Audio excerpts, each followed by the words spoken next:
حضرت حجت اللہ نے فرمایا کیا 14ویں منزل یہ نہیں لکھی کہ آخر حضرت عثمان کے پاس محرم مبدل ہو گیا؟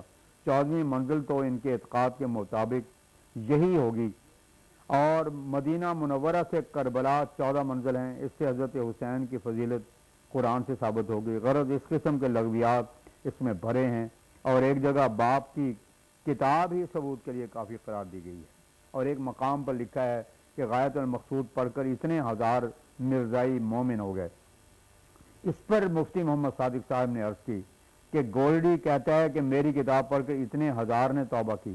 یہ عجیب بات ہے کہ ایک طرف تو تعداد کم بتاتے ہیں اور پھر ہزاروں نکل کر ان میں بھی شامل ہو جاتے ہیں اور ختم نہیں ہوتے۔ حضرت حجت اللہ نے ہنس کر فرمایا یہ عجیب حساب ہے جو سمجھ میں نہیں آتا کہ اس کا کیا نام رکھا جاوے، اربع ہے یا کیا کہ جس قدر کام ہوتے جاویں وہ بڑھتے جاویں۔ حضرت اقدس نے ضمناً ایڈیٹر الحکم سے خطاب کر کے اشاعت و سنہ کے متعلق دریافت فرمایا کہ ابھی شائع ہوا یا نہیں۔ عرض کی گئی کہ اشتہار اشاعت کے بعد کچھ معلوم نہیں ہوا۔ اسی ضمن میں دہلی کے ایک پنجابی کاتب والے اخبار کا ذکر ایڈیٹر نے کیا کہ اس میں ایک نوٹ لکھ کر گویا 18 مختلف مقامات پر نالش کی دھمکی دی ہے۔ پھر ماسٹر عبد الرحمان صاحب نے ایک لڑکے کا خواب بتلایا۔ اس پر حضرت اقدس نے فرمایا ہر شخص کی خواب اس کی ہمت اور استعداد کے موافق ہوتی ہے۔ معبرین نے یہی لکھا ہے۔ ضمناً میاں جان محمد صاحب مرحوم امام مسجد قادیان کے ایک رویا کا تذکرہ فرمایا۔ پھر فرمایا خدا تعالیٰ کا فیضان ظرف اور استعداد کے موافق ہوتا ہے۔ خدا تو ایک ہی ہے، لیکن جیسے روشنی صاف اور روشن چیز پر جیسے شیشہ ہے بہت صفائی سے پڑتی ہے، اسی طرح پر خدا تعالیٰ کے فیضان کا حال ہے۔ ہمارے نبی کریم صلی اللہ علیہ وسلم کی ہمت بہت بلند تھی، اس لیے قرآن شریف جیسا کلام آپ پر نازل ہوا۔ قرآن شریف میں خدا تعالیٰ کی صاف تصویر نظر آتی ہے اور کتابوں میں دھندلی سی روشنی پڑتی ہے۔ مسیحی کو دیکھ لو کہ اسرائیل کی قومی پیش نظر ہے، مگر قرآن شریف کسی خاص قوم کو خطاب نہیں کرتا، شروع ہی سے الحمدللہ رب العالمین کہتا ہے، اور رسول کریم صلی اللہ علیہ وسلم کی کیسی بلند ہمت اور عام دعوت ہے کہ کہتے ہیں یا ایھا الناس انی رسول اللہ الیکم جمیعا، الاعراف آیت 159۔ مگر انجیل میں اسرائیلی کا ذکر ہے، جو پیش گوئیاں ہیں وہ بھی انہی کے متعلق ہیں۔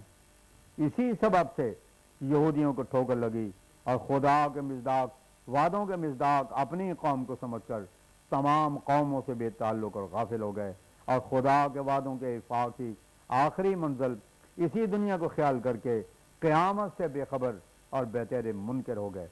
اور فرمایا ہمت بلند ہونی چاہیے، چنانچہ لکھا ہے ہمت بلنددار کے داور کردگار۔ ان باتوں میں اذان ہو گئی۔ حضرت امام علیہ الصلوۃ والسلام نماز کے لیے اٹھے اور بعد نماز تشریف لے گئے۔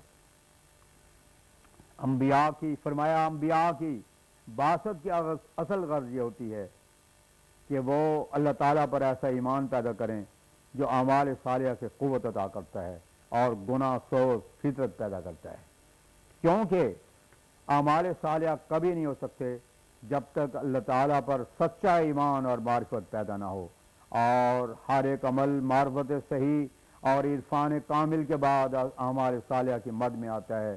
لوگ جو کچھ اعمال صالحہ کرتے ہیں، یہ صدقات و خیرات کرتے ہیں، یہ رسم اور عادت کے طور پر کرتے ہیں، اس معرفت کا نتیجہ نہیں ہوتے جو ایمان اللہ کے بعد پیدا ہوتی ہے، کیونکہ دنیا کی نیکیاں اور بظاہر اعمال صالحہ رسم اور عادت کے طور پر ہوتے ہیں، اور دنیا خدا شناسی اور خدا رسی کے مقاموں سے دور ہوتی ہے۔ اس لیے اللہ تعالیٰ انبیاء علیہ السلام کو مبعوث فرماتا ہے جو آ کر دنیا کو خدا تعالیٰ پر ایمان لانے کی حقیقت سے آگاہ کرتے ہیں۔ باقی تمام امور اسی ایمان کا نتیجہ ہوتے ہیں۔ اس لیے اصل غرض انبیاء کی بعثت کی یہی ہوتی ہے کہ وہ انسان کو اس کی زندگی کی اصل منشا عبودیت تامہ سے آگاہ کریں اور خدا تعالیٰ پر عرفان بخش ایمان لانے کی تعلیم دیں۔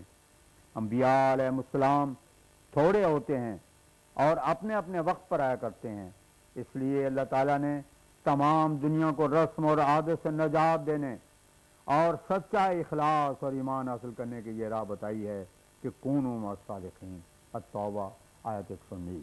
یہ سچی بات ہے، اس کو کبھی بھولنا نہیں چاہیے کہ جس نے نبی کی اطاعت کی اس نے اللہ تعالیٰ کی عبادت کا حق ادا کر دیا۔